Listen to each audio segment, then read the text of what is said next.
This year's playoffs has been crazy. Out of all the Eastern Conference teams that could make it to the Stanley Cup Finals, we have a wildcard team. And not just any wildcard team, the team that won the President's Trophy last year, the Florida Panthers, against all odds, made it to the Stanley Cup Finals. This was a team that heading into the last week of the season had a 1 point lead over Pittsburgh Penguins. But the last week of the season remaining games, Pittsburgh were playing up against Connor Bedard's sweepstake teams, Chicago and Columbus, while Florida was going up against two high-powered offense teams, Carolina and Toronto. All Florida had to do was win one of those games and they clinched a spot in the playoffs.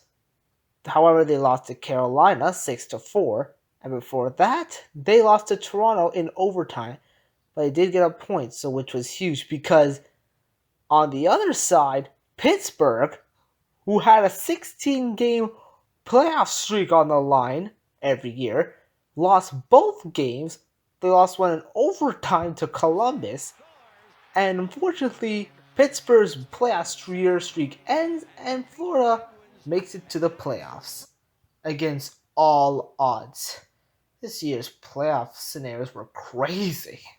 But even with making the playoffs, you have to go up against Boston in round one, a team that won the President's Trophy with a Vezina caliber goaltender and a line that fears all teams. Bergeron, Marchand, and newly signed David Pastrnak.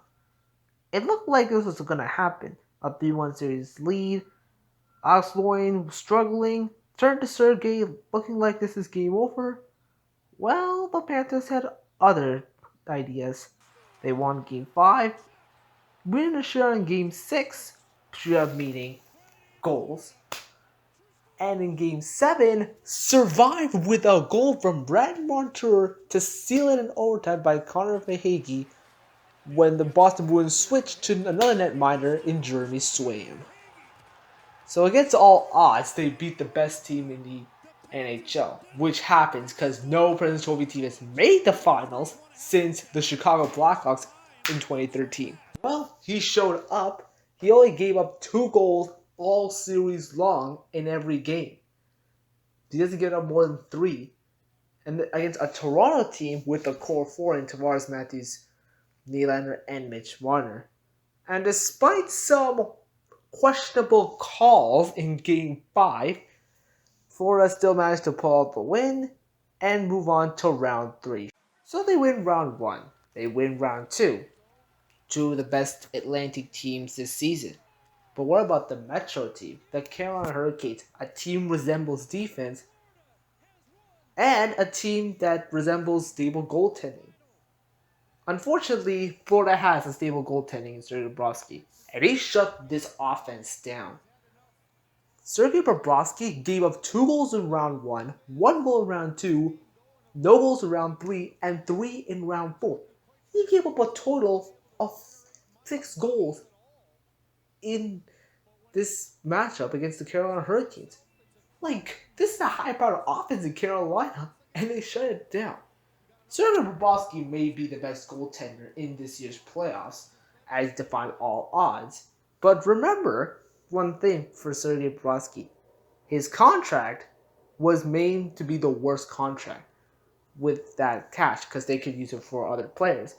But he proved everyone wrong and became the next Carey Price 2.0 of this underdog story. They went from the underdog season to making to the Cup Finals as the lower seed.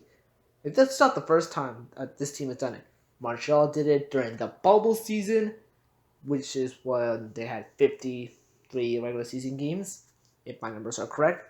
And the Nashville Predators, who had their run beating Chicago, St. Louis, Anaheim, before losing to Pittsburgh in the Stanley Cup Finals in the 2016-17 season. So an underdog story has come, but there is one team that could defeat them.